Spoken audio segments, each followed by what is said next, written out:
BJP कह रही है, बीजेपी अपने आप को दुनिया की सबसे बड़ी पार्टी कहती है और कांग्रेस इस देश की सबसे पुरानी पार्टी है।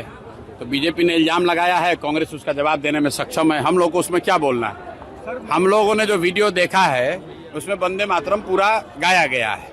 अब बीच में कौन रोक रहा था नहीं रोक रहा था वो तो सरकार को ही जानकारी होगी, उनको पता करना चाहिए। अगर सही में कांग्रेस के लोगों ने गलती की है तो अब तो बजाबता उस पर सरकार ने कानून बना दिया है, अगर आप अपमान कीजिएगा तो आप पर केस हो जाएगा। तो बयानबाजी करने के बजाय भाजपा को सोनिया गांधी पर केस करना चाहिए। कल मधुबनी गए थे सर, रोशन आनंद के परिवारजनों से अपने मुलाकात करने के लिए 10 दिनों का। रोशन आनंद जो मधुबनी में, रोशन यादव जो है, रोशन यादव वहाँ बिलाट गांव के अरेर थाना का एक लड़का है जिसको 27 मई को पुलिस ने अपेरेंटली गलत तरीके से अरेस्ट कर लिया था और थाने में उसको टॉर्चर किया गया और बाद में 4 दिन के बाद जब लोगों को पता चला तो फिर उसको छोड़ा गया, फिर पुनः गिरफ्तार किया गया और अभी कारा में उसकी मृत्यु हुई है।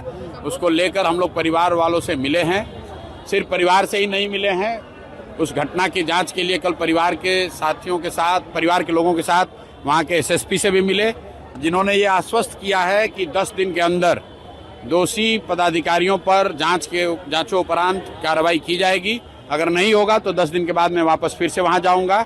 और जो उसका दूसरा पहलू है, कारा में जो उस लड़के की मृत्यु हुई है, पोस्टमार्टम रिपोर्ट आने के साथ ही हम लोग डीएम से, चीफ सेक्रेटरी से, सबसे मिलेंगे ताकि एनएचआरसी के गाइडलाइन के हिसाब से कारा में अगर किसी की मौत होती है तो जो सजा का प्रावधान है, जो अधिकारियों पे कार्रवाई होनी चाहिए, जो परिवार को कंपनसेशन मिलना चाहिए, उसको लेकर फॉलोअप किया जा सकता है। आपको अहंकारी बता रहे हैं सर, आपको अहंकारी बता रहे हैं, कह रहे हैं कि हम संस्कारी। चलिए ठीक, अब मनोज तिवारी से हमको सर्टिफिकेट लेने की जरूरत नहीं है।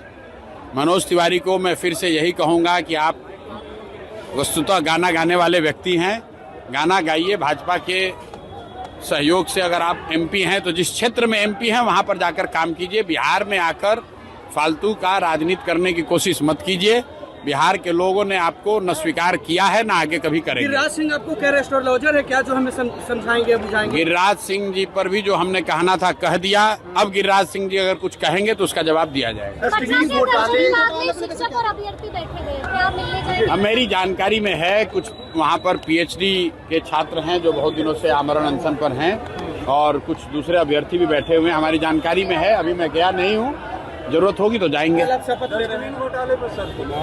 डस्टबिन घोटाले की हमको बहुत जानकारी नहीं है। जो वीडियो पर मीडिया के माध्यम से हम लोग देख रहे हैं जिसमें ये बताया जा रहा है कि साधारण सा दिखने वाला 500 या 1000 रुपए का डस्टबिन अपेरेंटली 15,000 रुपए में खरीदा गया है। मेरे पास उस विषय से संबंधित कोई पुख्ता जानकारी नहीं है। मीडिया के माध्यम से जो बात बताई जा रही है हम लोग उसको देख रहे हैं। जब पूरी बात हमारी संज्ञान में आएगी, अगर हमको उसमें कुछ कहने की जरूरत होगी तो कहेंगे। कल शपथ लेने जा रहे हैं सर, कल शपथ लेने जा रहे हैं। विधायक का शपथ है, कल जो प्रक्रिया उसको पूरा करेंगे। दिलीप जायसवाल अपने आप को ईमानदार बता रहे हैं, वो कह रहे हैं कि हमको जो एक्सपोज करेगा वो पहले ही एक्सपोज हो जाता है। अब दिलीप जायसवाल जी के चाल चरित्र चेहरा को जनता के सामने रखा गया है। दिलीप जायसवाल जी को भी मालूम है, बिहार की जनता को भी मालूम है, उससे आगे उस पर कुछ कहने की भी जरूरत नहीं है। आपके राज्य की खबरें, आपके शहर की खबरें सबसे पहले जानने के लिए देखते रहें अमर उजाला। चैनल को सब्सक्राइब जरूर कर लें और पाएं हर अपडेट।